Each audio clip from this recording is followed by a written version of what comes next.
Arestado ang 46 anyos na lalaki matapos itong mahulihan ng mga pakete ng umano'y shabu sa ikinasang drug by bus operation ng pulisya sa Barangay Dilan Paurido, Urdaneta City, Pangasinan. Kinilala ang sospek na isang mekaniko na residente ng Barangay Mabanugbog sa nasabing lungsod. Nasamsam sa sospek ang 8 heat-sealed transparent plastic sachet na naglalaman ng hinihinalang shabu na may estimated market value na 149,600 pesos. Ayon sa pulisya, kabilang ang sospek sa street-level individual na matagal-tagal ding minanmanan ng mga operatiba. Ito pong suspect po natin ay nakabilang sa street level individual po, sir. Nagkakaroon pa po tayo ng deeper investigation at intelligence monitoring sa taong ito, sir, at kung saan po niya kinukuha itong kanyang binibenta, sir. Mayroon po tayong standard operational procedure sa before tayo humuli ng mga ganitong mga tao, sir. At unang-una po dyan ay yung pong malalimang intelligence sa network po natin na ginagawa.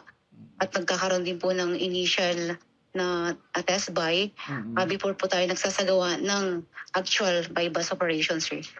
Nasa kustodiya ngayon ng Urdaneta City Police Station ang sospek na mahaharap sa reklamong paglabag sa Comprehensive Dangerous Drugs Act of 2002.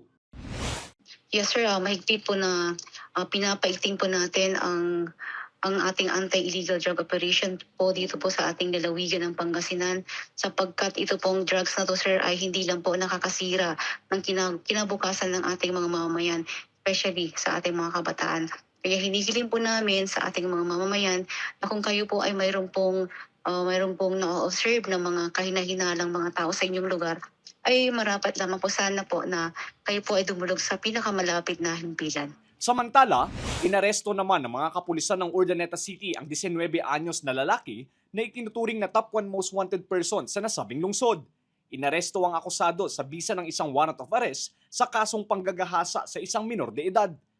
Ayon sa pulisya, Nobyembre noong nakaraang taon nang mangyari ang pangahalay sa biktima. Actually, magkakasama to sa bahay kasi ito ay half-brother sa nanay. Meron din tong kalibin. Kaso lang doon sa investigation ay sa isang room magkakasama itong tatlo.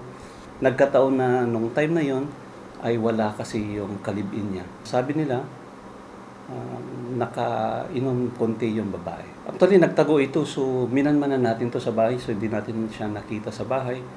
Nagkataon na may nakapagsabi sa atin na mga asset natin na andun siya sa kung saan siya nahuli. Hawak ngayon ng pulisya ang akusado na tumanggi ng magbigay ng pahayag. Kung meron man kayong ma-monitor na mga wanted person natin dyan, andito lagi yung kapulisan, hindi lang sa mga wanted person, yung lahat ng mga illegal na activities, magsumbong na po sa atin at sila ay aming tutulungan. Bukas lagi ang aming estasyon sa mga problemang ganyan.